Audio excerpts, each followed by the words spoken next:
Hi everyone, hiya ladies, how are you all doing? It's Andrea. I'm a nutritional therapist and I love to help women to get healthy hormones so they can look good and feel good inside and out. In my video today, I want to talk to you about sugar and sugar cravings because it seems to be quite a big topic and it's another one of the top symptoms of hormone dysregulation. For a lot of women going through perimenopause and menopause, but it's not just in perimenopause, I think every woman can suffer with sugar cravings, especially if the hormones are not regulated, which is happening quite a lot more frequent now in our modern day life because we have a lot more to deal with and a lot more stress than we had before. It's just snowballing. It's just getting worse and worse, which makes me quite sad really because I don't want this to happen. You know, I speak to a lot of ladies and they're struggling with sugar cravings, and it's always something to do with stress levels, and stress levels can really cause lots of problems in the body. A massive big snowball effect with your hormone dysregulation. It's one of the top things that can go wrong with your hormones. And I want to cover 4 things in my video today about sugar cravings and how these 4 things can contribute to your sugar cravings. Because I was a sugar junkie back in when I was in my 20s and 30s. I shared in a previous videos with you about my sugar cravings and just how bad they were. I mean, I was eating something sugary after my evening meal every night. Years and years ago, Marks and Spencer's, they did the most amazing Swiss rolls. It was a chocolate Swiss roll and it had an amazing tasting cream in it, you know, like a buttercream, sugary cream around the middle of it. And then they stopped doing it and I was devastated because it was absolutely gorgeous and I just was eating loads of it all the time. And I used to work in the Greggs bakery shop. If you live in the UK, you'll know what Greggs is. It used to be called Thurston's when I was younger. And I used to work there when I finished college, because I went to college to learn to be a secretary, receptionist. And I did my English O-level there. And I used to work for Thurston's and I used to love it because I was working at, you know, looking at all these cakes, all these fresh cream buns and everything, chocolate eclairs and custard creams. And then I used to work on a Saturday for part-time, and sometimes a few times in the late evening. And we used to get to take the cakes home on a Saturday when we finished work, if there was any left. And so I always we used to finish work and take this big box full of cakes home with me to eat on a night. And I just didn't realise, you know, how much it was back then, how much it was having a devastating effect on my gut health and everything. And yeah, it was the cause of I think a lot of the cause of my bad period pains. I was having excruciating period pains. And then I think in the 80s, was it, the low fat fad came in. I mean, it's sort of coming back in again now, isn't it? Like the keto diet. Low carb diet, but now then it was low, that fat was the bad guy and don't eat fat. So everything was like low sugar. So I was eating like lots of high sugary foods and low fat, thinking it was okay. I was eating like Weight Watchers and stuff like that, and it was just, yeah, it's just not good at all. And I wanted to get to grips with my issues. I wanted to stop all this, get my health back together again. The last 10 years I've been studying everything that about sugar, everything about hormones and how they regulate and how they work in your body, and especially for women around the periods and how the different hormones work in these different weeks of your cycle, because you have a different body every week of your cycle. Did you know that? You know, you've got estrogen in that's high in one week and then it gradually moves again, and then progesterone goes high and low again. So it just changes, does your hormone all the time. And we're not like men, and we can't follow diets like men do because they don't work for us, because we have different hormones. And so a lot of women don't know this, that they can't follow all these diets that are really for men. You know, because men can lose fat on a diet, just building muscle, or they can burn fat all day, where it's harder for women to burn fat. We don't burn fat all day like men do. But we have our hormones as a secret weapon that we can use to levitate against our weight gain, and it can help so much with our sugar cravings. So I think a lot of women say they get the sugar cravings around their PMS, around just before, a week before the period. So you can use that to help stop that. So diet is the first one's diet. Diet is a really big one with sugar cravings, because you can be eating too much of the bad stuff, the sugary stuff. We all know that. You know, the bad sugars, the sweets, the cakes, the biscuits. But there's also sugar hidden in everything, all the food. So you need to learn to be like a sugar detective, I like to call it, and look at the ingredients of everything that you're buying. And you'd be surprised just how much all the sugar's adding up with all the products that you're buying, how much sugar is in there. And I've put together an ebook about all the different names for sugar that you can look at in the supermarket. You can look on the packets, look everything you're buying, can identify what these sugars are and what they all mean. They try and cover it up by naming sugar different names. It's not just sugar, like refined sugar, glucose. Glucose is a big one, glucose syrup, and then there's lots of other ones. So if you want a copy of my ebook, in the comments below, let me know that you want a copy of it, and I'll give you the link. So yeah, it's like the bad carbohydrates, because not all carbohydrates are bad. Like the ones like pasta, you've got your bread. So bread can really increase your blood sugar levels to a dangerous amount and shoot them back down again. Because it's the sugar spikes up and down that you want, because everything you eat is going to raise your sugar. But it's that unhealthy spike up and down, and then it shoots it up high and shoots it back down again, really like a crash. So that's what you don't want. You want like a steady flow of sugar, just going up and then maintaining it. And bread is quite a big one. You wouldn't believe how much sugar it is after you've eaten a slice of bread. There's how much sugar is in there. And then there's pasta, and then the processed foods. It's all bad carbs, bad sugar in a lot of these processed foods that you're buying. So diet is a big one to look out for there. And then that can lead to an unhealthy gut. So your digestion is the second one. When your digestion is not healthy, this is when you can start. I like to call your stomach, your gut, your digestive tract, a garden, and it's a gut garden. So you need to feed that gut garden good carbohydrates, good food, nutrient-dense foods. So if you're feeding it the bad stuff, the processed foods, a lot of the bread, a lot of the pasta, your takeaways, your KFCs, your McDonald's and all these, you're putting bad microbes into your gut. You're creating a microbiome. Now your microbiome is your gut bacteria, and the bacteria in your body outnumber human cells. So that's how much bacteria is in your body and in your digestive tract. And the scientists are still trying to figure out how our gut bacteria, the microbes, our microbiome in our digestive tract can affect everything, can affect what we eat, how we think, and our gut can talk to our brain. So the gut and brain is connected. There's been a definite connection between your gut and your brain. So if you've got an unhealthy gut, you're going to have an unhealthy brain as well.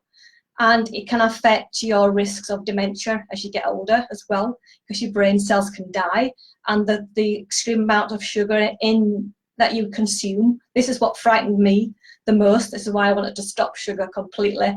Well, I haven't stopped it completely, but I eat healthy sugars now, not the refined rubbish. About the risk of dementia as you're getting older, because it kills the neurons in your brain. It affects neuroplasticity, it's called, in your brain.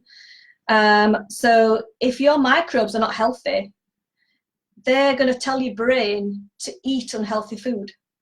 So if your microbiome, you can change your microbiome. I've changed the way my microbiome is working, and the foods that I crave now are different to before, because I've changed over the years my microbiome, my gut bacteria, and my cravings have changed so much because of that. I no longer crave all the, I can walk past the cake aisle and the biscuits and not be interested at all. I can sit in and go into a bakery shop and look at cakes, and it won't tempt me to buy them at all. And I've once sat in an office with cakes sat next to me in an office, and I've not touched a single one of those cakes, and they've been sat there for like 4 hours, and I've not even been tempted to want to eat it. That's how strong that I've built my, I won't call it willpower, but it's just changing the way you think around food. Because your unhealthy gut can, like I say, can play a massive part in your cravings as well. And if you've got an unhealthy gut flora, you can have an overgrowth of yeast, that's called candida, and that's what I had. I'm still getting to grips with my candida. It's not completely gone because it started to grow all over my body, not just in my digestive tract. So it got so much out of control, it was crazy. And then candida can cause lots of other health problems because it can grow all over your body. It's on my tongue still, it can grow in your vagina, an overgrowth of yeast in the vagina, and it can be quite unpleasant because it can give off a toxic gas. The candida, it's not good to have it overgrown. You need it in controlled amounts because it will help to keep the bad bacteria away, helps to keep that in check. So that's why it overgrows in the first place, because you've got lots of bad bacteria in your digestive tract, and it's overgrowing to try and keep that under control. So your body's always trying to save your life. It's always trying to keep you healthy, and your body will tell you when there's something wrong. Like a lot of your symptoms that you're complaining with now, is your body telling you that it's, you know, sending you signals, this is what's wrong, and it's knowing what signals to look for, what symptoms to look out for, and how to correct that. And this is what I've been doing the last 10 years. I've been studying the woman's endocrine system and how it all works, and all the symptoms and what your body's telling you when you have these symptoms and what it can be. Because I had adrenal fatigue, my thyroid wasn't working, my digestion was crap, like I said, my sugar was all over the place. I was depressed. I was losing my strength and vitality because my body was so weak. Because I had lots and lots of stress for years and years, and the overgrowth of candida. My body was slowing down, because that's what your body does when you're under stress. Your body slows down, and then you just don't have the strength and vitality anymore. So you're feeling weak, you're feeling fatigued, you're just not feeling good. And this is what I've been correcting for the last, studying for the last 10 years to get to grips with it, with my health issues. And then the third one is lifestyle. I talk about the bad gut bacteria, and then there's the lifestyle, the stress. Like the stress I went through a horrible divorce, and I had a business with my ex-husband, and he left. I lived in another country, and he left the country with debts. And so I had the bailiffs for 4 years trying to get me to pay all my ex-husband's debt that I just didn't have the money to pay. So I had all this extra added stress in my life. And then I had a massive car accident. I nearly died. I was in a hospital for 3 weeks with quite bad injuries. I broke 11 ribs, broke my ankle. So yeah, my body just crashed after all that stress, after the car accident, because car accident can really put a massive big toll on your body, and that's when things started to really crash in my health, and that was 2010, so nearly 10 years ago now since my car accident. So I've been building my body and studying all this, because I started with perimenopause in my 40s then, after my car accident. So this is why I want to help and support you now, why I'm so passionate about helping women to get all these symptoms under control, going through perimenopause, and what your body is doing, what your body's telling you. As I've been doing all this myself, reversing everything that I've been suffering with over the years myself. And then it's the mind. The mindset is the fourth one, getting your head round healthy eating, what you're feeding your body with, and thinking about what you're putting in your mouth, and stopping yourself, like the 5-second rule, stopping yourself and counting to 5 and thinking, and then think, if I eat that, how am I going to feel? If I eat that, am I going to feel guilty afterwards? If I eat that, am I going to feel bad about myself? Am I going to beat myself up if I eat it? I'm eating because I'm stressful. Why am I stressed? Asking questions. It's all about asking questions. Why are you doing this thing? Why are you eating that? Why? I always ask a question about everything. And I believe we have lessons to learn, and I believe I've been given all these problems, all these health issues, so I can help others. I can empower women to take back control of their health. And it's all about mindset as well. So a lot of women, they don't feel good about themselves, their self-esteem's quite low, and all these 4 things can affect the way that you're thinking about yourself. And it's not always your fault, you know, because we're made to think that we should be on a diet 24/7, that we have to deprive ourselves.